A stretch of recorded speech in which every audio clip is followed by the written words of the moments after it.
Every club. Every day. The Global Sports Podcast Network. Hello everyone and welcome back to the Daily Manchester United. Once again, well, you're hearing us on a Sunday. I know, how bizarre, but we're here to sort of ease the woes. I mean, I heard what Cormac was hosting earlier on in the week on his Wildcard Wednesday on a Thursday. Love that, by the way, Cormac. And I thought, that's a great idea. Let's steal it and carry on with it. My name is Kieran, and Cormac wouldn't be right to not include him in this one. He's joining me as well. Cormac, welcome along. How are you doing? No, doing good. Yeah, excited to. I think we left out a few names the other day. So excited to talk about more players we thought were going to be a lot better than they turned out to be. So yeah. Yeah, I was listening to it, and there were a couple of names that I was not quite screaming when I was listening to the episode out, but they were definitely on my mind. And thought, right, no, we need more of this. We need more time to dive into this. So I'll do the honourable thing.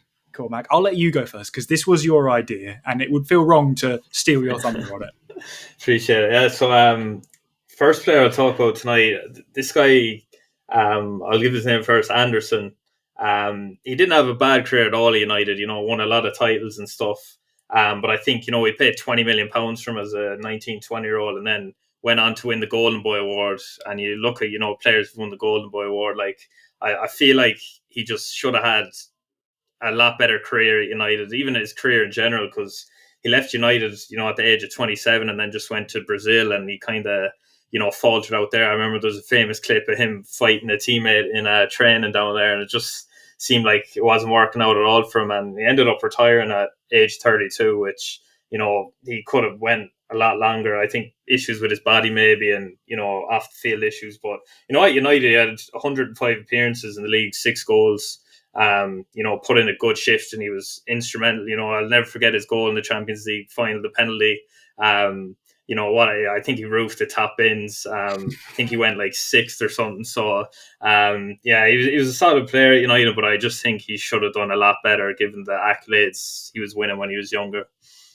I mean, to be fair, you said as well that he's got a lot of accolades to him. I mean, it's one of the great Ferguson sides that won in one of the Ferguson's last season, in fact, his last season, alongside Cleverley for some of the season as well. And that goes down as a midfield that it was just a case of it just performing out of its skin in that season. And I seem to remember, was it Anderson? I think it might have been in Brazil when he went back. There was a clip of him, I remember, a few years ago, way back now, where he had to be given oxygen in one of the matches. Am I remembering that right? Am I going mad? I mean, I wouldn't be surprised at all because, he looked so out of shape when he was playing in Brazil. Yeah, but again, he did struggle with injury, though, as well. Yeah, no, he did in his career. But, I mean, I think as a United player, as a squad player for United, I don't think he was that bad at all. I think he did his job and helped rotate the side to help us win plenty of titles. But I get what you mean, though. You expect more from a Golden Boy, but I think we'll find out later on that someone is the Golden Boy. Maybe it's a title that's given just a little bit tad too soon. I'm sure maybe we'll come on to that later. But yeah, I think, how much was it? 20 million, did you say? Yeah, we paid 20 million back in 07? That's no chunk of change. No, it's back then, especially for, I think he spent 1 year in Porto. Back then that's a lot of money to spend on a teenager. Yeah, it is. Yeah, 20 million. I mean, 20 million now doesn't get you a lot. In the modern transfer window. So thinking about 20 million now, I don't know how that translates to 20 years ago money, but it's a lot more. It's a lot more value now. Yeah. I would probably say it's around about your 60, 70 million, probably what we're playing for Cunha for a player. So yeah, not cheap, but I think did what he was supposed to do, did a job, and I think we can be happy with that. But yeah, definitely more potential. I'm going to keep it in the midfield because this was a player we brought in big money from Borussia Dortmund. 42 million and should have done 42 million euros, I should say, should have done a lot better. And that's Mkhitaryan. I mean, he's a great player. Don't get me wrong, absolutely fantastic player.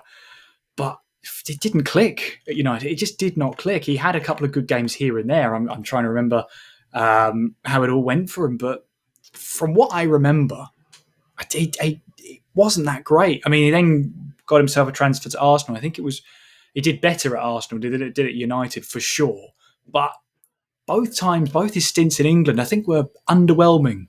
It's the word I would use, especially for 42 million euros. I expect a lot more from someone who, to not use a Micah Richards line, but he really did burst onto the scene when he came to that Shakhtar Donetsk and Borussia Dortmund, and you expected a lot more from him. Yeah, no, 100% agree. I remember that transfer window. I think we brought in Pogba, Ibra, Bailly, and him. And honestly, I thought he was the best sign out of them all, because I'm pretty sure he was coming off the back of winning Bundesliga Player of the Year. I think he had something like 50 goals and assists or something crazy. Had a phenomenal year there. And you're really thinking he'd be the playmaker in our team. And it just didn't really pan out. The only memorable moments I can think of is the scorpion kick he scored, and then also he scored a goal as well in the Europa League final when we beat Ajax. He didn't really live up to expectations at all. He should have been a lot better at United than what he was. What, the scorpion kick that may or may not have been offside? No, very so. True. It's coming back to bite us now, but true. No VAR back then. Yeah, for United, 39 appearances in the Premier League, 5 goals, 6 assists. 11 goal contributions in 39 games. I know it's, modern football is very stat heavy, but I think even 10 years ago we would have been looking at stats and thinking you expect more from someone like Mkhitaryan. So I think I'll put him forward as a slightly big money signing for 10 years ago. As you say as well, in that big, massive transfer window, we brought in so much talent. I just think Mkhitaryan was a little bit underwhelming. And I know Di Maria got mentioned in one of the previous episodes about being slightly underwhelming. And I think I'd rank them both kind of together. I'd group those two together because they were okay, but for the money we paid for them, should have got a lot better from them. No, 100% agreed, yeah. I'm going to hand it over to you now. I'll go next player. Back and forth. Yeah, back and forth. Okay. Next player I'm going to go with is Nick Powell.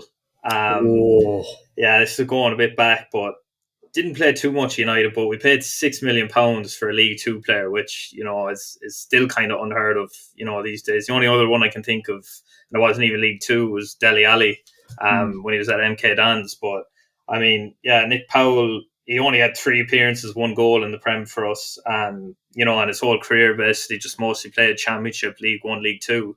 But I think the hype and what Ferguson was doing with youngsters back then. I just expected a lot more from him, and he was kind of such an emerging English talent, especially with that price tag on him from a young age. And you kind of thought he could be, a future key midfielder for us, but it just didn't work out for him at all, and just ended up having a pretty unremarkable career overall.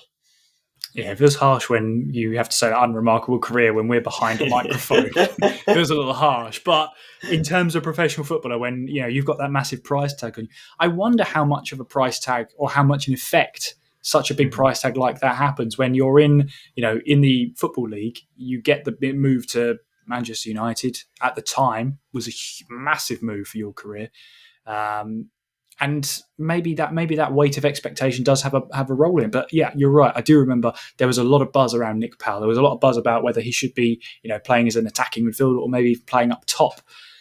He could have done both. But yeah, I feel like maybe it was falling into the trap of seeing potential early and being suckered into it. And actually, maybe that was not necessarily the peak of the powers, but adding on that added pressure and adding on that weight of a huge transfer value for where the player came from, maybe contribute to that. And I would say should have done better. Definitely had the potential to do better, which is agreed. Yeah. Which is sad. I think it feels like missed opportunities when that happens. And I think a massive missed opportunity is Joshua King. Now, he was at United. We got him in from Vålerenga in Norway, and got into the under-18s, was marinating quite nicely. Went on a couple of loans as well to Borussia Mönchengladbach, to Hull City, but never really got a chance in Manchester United. Deemed not good enough, was transferred and had stints at the likes of Bournemouth, at Everton, at Watford. All in all, 204 appearances in the Premier League, 53 goals, 17 assists. That's a decent Premier League player we let go there. Yeah, no, And maybe it's not a case of didn't live up to their potential, but United missed a good utility player, a good squad player there for sure. No, absolutely. Those stats kind of shocked me, to be honest. 54 goals in the Premier League. I didn't think that at all. Yeah. But yeah, no, I would have liked to seen him got much more of a chance at United. I remember he was a bit of a FIFA legend too back in the day. He had that pace. But yeah, no, it's a shame. I feel like, kind of then as well, strikers, we were kind of, we got Falcao on the loan the one season. And I feel like that was a period where we could have used, a striker like that. Young, coming through, pace, and as it showed, he done well in the Prem, so he could have, I imagine, done something for us, squad player even. But yeah, just another youngster who left us and went on to do better things. Much better things, yeah. And Joshua King and Bournemouth are now synonymous with each other. That's how good he was for them. Currently plays his football in Saudi Arabia for Al Khalij.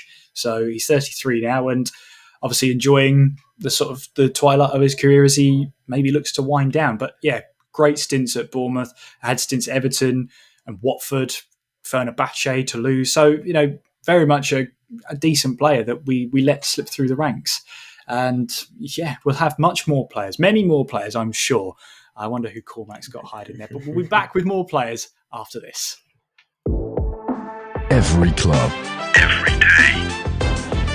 The Global Sports Podcast Network. Your body is unique. And Global Sports Podcast Network has partnered with Bionic, the world's most personalised supplements. Bionic provide 100% tailor-made supplements designed to deliver precisely what your body needs at exactly the right levels to optimise your health. No guessing. So click the link in the show notes. Use the code GSPN2025 for 40% off your first month's subscription. Bionic. Don't settle for off-the-shelf solutions made for just anybody. Get what's right for you right now. Every club, every day. The Global Sports Podcast Network. Look out, it's Cormac. He's got another player on the ranks. Yeah, this one is going to be James Wilson. And, funnily enough, when you think of that Aeon kid with the black collar, he's actually one of the first players I think of when I picture that. But no, I thought he was going to be a lot better. He scored 2 goals in his Prem debut versus Hull. I mean, was following the ranks of other youngsters with a game like that in his debut. And he really just, didn't play that much for He had 15 appearances, 3 goals. And, it's not great at all. And then, unfortunately, when we had the manager merry-go-round, Van Gaal came in and he just kind of fell out of favour with him. And then I think his career, he didn't play in the Prem again. And it was just kind of, Championship, League One stuff. I believe he's still in League One right now. But, just to start, he had a United young player coming through. Bit similar to how Rashford started. Obviously, his career went another way, but I really did think back then, especially after the 2 goals in his debut, like we had found a star in the making. And unfortunately, as the tale goes, it didn't work out for him at Old Trafford. Yeah, and again, watching on hindsight being 2020, James Wilson coming onto the scene, as you say, just dropping a brace like it's nothing. Great. He's already off to a great start. But yeah, felt like one of those stories where it could be we could actually have a striker come through the academy and lead us to great things. And yeah, again, just maybe one of those where was the pressure on too early? And I think this is, while some players from the academy in Carrington absolutely took to the water like it was nothing, Rashford and Kobbie Mainoo being recent great examples. You have James Wilson, who, by all accounts, is a decent professional player, would certainly run rings around me at any point. This is why I have to keep saying that although we're attacking these players, they could absolutely thwomp us in any park at any point. But in terms of the standard of Manchester United, started off so promising and just it didn't stick, and kind of one of those, again, what could have beens. But I guess, that's another one for the history. Yeah, James Wilson. I remember him as well. You brought up FIFA, so I'm going to bring it up too. I do remember he had a decent potential one as well. I'm pretty sure he was like mid-70s, low 70s. So he was tipped for, Premier League success. But hey, that's the way the cookie crumbles sometimes. I'm also going to bring on a player who absolutely did the unthinkable on a debut, and then just sort of that was the peak, and that's Federico Makeda. The Villa goal goes up there as one of the all-time great last-minute goals. He went on to score another 3 for Manchester United before he moved on. I mean, what a way to sort of announce yourself onto the scene. After that, he went to, I think it was QPR on loan. He went to Stuttgart as well on loan. Quite a few loan transfers in there. But bearing in mind, he scored that goal in 2009. He was still contracted to Manchester United by the 2013-14 season. So, got a bit of a chance, got quite a few loan moves in there. And yeah, just didn't quite stick for him in English football, it seems. But he's having a great time out in Greece at the moment. Yeah, no, Makeda, I mean, you said it, that Villa goal, that's something I'll never forget. I often go on YouTube and just reminisce looking at that goal. But I mean, yeah, what a moment from 17, just getting thrown in there in a 2-2 match, or might have even been 2-1 at that point when we were losing. But yeah, just that turn he done was just world class. And then I believe Brad Friedel was in goal for Villa, just curled it right past him, corner. And yeah, I'll never forget him run over his dad in the crowd and just going over to celebrate with him. And yeah, really, again, as we've said, thought we found a stair there. But yeah, no, just such lackluster after that. And he's really one, when you think of whatever happened to him, that comes to mind, because he just kind of, in a way, just fell off the face of earth. Like, unless you had brought that up, I wouldn't have known he was in Greece nowadays, to be honest. Yeah. But no, yeah, what a moment he gave us. And yeah, it's disappointing it didn't work out for him. Yeah, how can you score a goal like that and then just fade away? I mean, come on, that's not fair. No footballer deserves that, no. But certainly announced himself onto the scene and scored one of the most unforgettable goals in the Premier League. And so maybe, in that sense, maybe we'll never forget him purely because of that.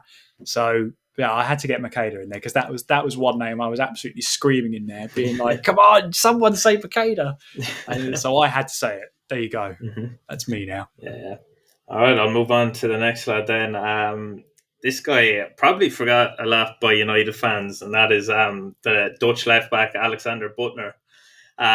Came in 2012-13 season. And yeah, I remember his debut, we beat Wigan 4-0, and he had a goal and an assist from left-back. I mean, like, as a left-back doing that in your debut, like, you're only thinking that what a player we found. But it just didn't really work out. Again, he had 13 appearances, 2 goals in the Prem for us. And then it was, the managers again coming in. Moyes came in and he just fell out with him, really. Moyes put Evra kind of back at the forefront. And it's a shame because I thought he was going to be a great replacement for Evra, who was kind of on the way out, maybe 13-14 season. And, Butler looked pacey, looked dangerous, down that left-hand side. But yeah, no, just was there, I think, only a year and a half maybe. And yeah, just didn't see enough of him. And yeah, just didn't work out again, as a lot of ththese players didn't. We've got a theme here. Players that just burst onto the scene, yeah. And then that's it. And it's really sad about that. No, I Buttner as well. When I was growing up on those FIFAs again, here it comes. It comes back again. They call it EAFC now. But he was a silver warrior. I remember that. 73 rated, I think he was, if my memory serves me well. But yeah, also one of those in career modes that I did. I was back Buttner. I thought, this is it. He's going to be great. He's going to be amazing. And yeah, as you say, just didn't click. Didn't click after a few chances. But I think, we're getting a pattern here. Those that burst onto the scene, all of a sudden, later down the line, next few games, it just doesn't quite work out for them. Maybe. We're spotting a pattern here, Cormac. Yeah. Maybe. Maybe this is a lesson in not to get your hopes up too high. Yeah, I've learned now, yeah.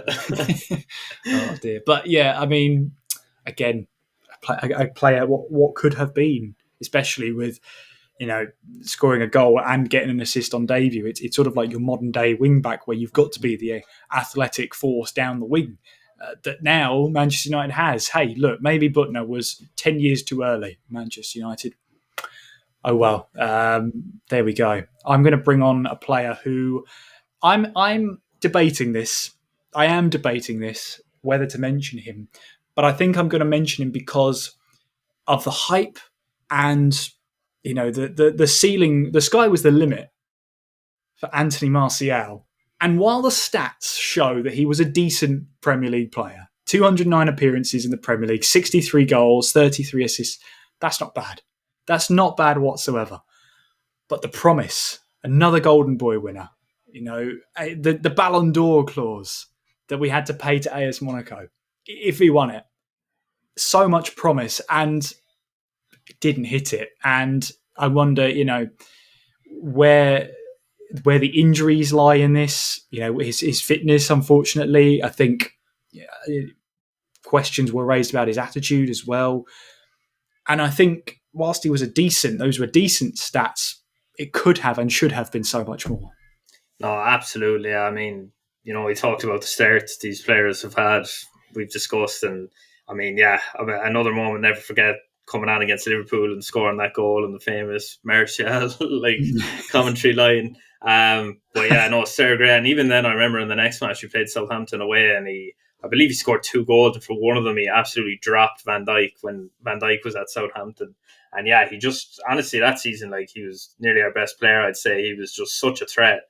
And I think that honestly was his best season. I think was it around the 2021 season maybe, he had another really good year, but in between that, he kind of dropped off a bit. And there was a lot of times watching him, you just thought he didn't have any confidence in himself, which if you look back at that first season, especially like that Liverpool goal, he would drive at players, he'd cause problems. And it seemed like he just kind of lost that on the way. But, as you said, a Golden Boy winner, the clause in the contract, that the sky was the limit for him. And, he had so much hype. There was a few comparisons with Thierry Henry at a time. A bit like Anderson, had a solid career at United, but ultimately it should have been a lot better given the hype that surrounded him early on. If we remember him for one thing, is he isolated Skirtle there. And the next 2 words without me having to say. And whilst you recite that excellent Martin Tyler line, we'll be back after this quick short break. When we come back, what do you reckon, Cormac? 2 more players each? Sounds good. Let's do it. We'll join you after this. Every club, every day. The Global Sports Podcast Network. Here at the Global Sports Podcast Network, we spent a lot of time selecting our delivery platform, and Zencastr came out the clear winner. With 4K video recording from your phone and AI editing that can automatically remove all of those ums and ahs, it's super easy to start a podcast that sounds great and is delivered efficiently. So if you're ready to tell your story, check out the link in the show description to learn more about Zencastr. Every club, every day. The Global Sports Podcast Network. Okay, Cormac, your penultimate player. Who have you got? Yeah, I'm going to go with, I mentioned him earlier, Radamel Falcao. I came in on that loan spell when we had Van Gaal, and just going based off, him before coming to United, he was honestly one of the world's best strikers. He was absolutely phenomenal, and then he came to United, and it was honestly it was such an awful spell. He scored the odd goal here and there, but I think we expected a lot more from him, and it's a shame because then he left, and then went to Monaco, and at Monaco he was showing glimpses of the player we thought he was going to be. I'll never forget that chip he had against City in the Champions League. Was just such a class player, but for whatever reason at United it just didn't work for him. I don't know, was it Van Gaal's system just wasn't really there for him, or was it couldn't adjust to the Premier League? But he was a really, really big name we got on that loan move, and he just ultimately didn't live up to the hype at all. Yeah, El Tigre he was, wasn't he? I think he was at Monaco before he came to Manchester United. I think his was a career that was ravaged by injuries, because at Atletico he was phenomenal. At Monaco he was phenomenal. And at some point in Monaco he had, I think it was a major injury of some sort. I do remember. Might have been a knee injury, but I'll have to look that up. But that was one of the major factors as to what happened. And sort of like this explosive player, an explosive player like we found out with Ronaldo Nazario, you have a couple of knee injuries, and that's going to affect the way you have to play. You can't rely on your, the bursting play that you can do, that you need the knees to do. If there's one thing that we can all consolidate from, is that Chelsea seem to copy whatever United do, and it somehow ends up worse. Because I remember Chelsea loaned Falcao after we had loaned Falcao the first time around. Chelsea must have seen something that nobody else did, and he went there and scored fewer goals for Chelsea than he did for Manchester United. So all's well that ends well. But yeah, I think that's a career as well that was absolutely amazing. But yeah, cruelly by injury, just never happened again. It was sad. Oh yeah, definitely. I'm going to have to check that. But you can all tell me in the comments how wrong I am. But what a player he was. What a player he was. What a player this one could have been as well. Again, one of those that came in with a lot of promise. And maybe the move away from United in the end is what saved his own career, because he had good stints at Lyon, but an amazing stint at Barcelona. Any ideas, Cormac? Amazing stint at Barcelona. Yes. My mind's gone blank now. I should know this one. I'll put you out of your misery. It's Memphis Depay. Oh, right. Mm-hmm. I think, yes, that's a great shout. Coming in from PSV, 34 million euros. So much promise about him. A very tricky winger, able to just change the game on the turn of a penny. Just absolute, so much flair about him, so much about him that was so great. But it was almost as if it was kind of stifled, that he had to fit into a system. And it was only when he broke away from Manchester United that he turned into the player that he would eventually be, and in some cases as well, leading the line for the Netherlands as well. So, there's all this case of we played him on the wing, and then when he went to the likes of Barcelona and towards the end of his stint at Barcelona, when he was appearing in the Netherlands, starting up top for the Dutch and doing quite a good job as well. I just think, what might have been for Memphis, and there's a whole range of factors as to what happened there, but that's a name I thought I needed in there because a lot of promise, but once again, nothing to show in terms of, I guess memories is the word I'm going to use. Yeah. No, yeah, I mean, Depay that was a great show. I completely forgot about him, but yeah, having the number 7 jersey and all the hype that goes around, with that number, I thought he was going to be a lot better. And to be fair, like after, as you said, moving on, he's done well for himself. For the Dutch team in Euros, I thought he was phenomenal for them. It's just he showed so much promise at the start, I think, but ultimately just didn't live up to that price tag. And another one that just just didn't work out at United. Yeah. I mean, 53 appearances for Depay for Manchester United, I believe in all competitions, 7 goals, 5 appearances. Compare that to his stint directly after that at Lyon, 178 appearances, 76 goals, 55 assists. Mm-hmm. Sorry, Memphis, I wasn't familiar with your game. Then had the stint at Barcelona, 42 games, 14 appearances, 2 assists. A decent player for Barcelona, especially at the time they were going through financial crises, were coming out of their ears at that point. But that's a player who had high promise, should have been a better player, should have had a better career at Manchester United, goes to Lyon and shows us what we could have had. Here's what you could have won, said Memphis. But there we go.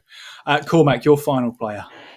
Yeah, I was thinking there's a few players that go along with it, but I'm going to mention this guy, Morgan Schneiderlin. Ooh. Okay. Yeah. When Southampton got promoted, I think it was back around 2012-13 season. They had all those breakthrough players, Van Dijk, Lallana, Ricky Lambert, but Schneiderlin was so good for them. And then I think was it like 25 million or something we paid for him, 30 million? It wasn't a cheap price tag at all. And, I really thought we had found like our defensive midfielder right there. I believe Van Gaal signed him. But again, I don't know if the system didn't work for him, but he was pretty unrememberable at United.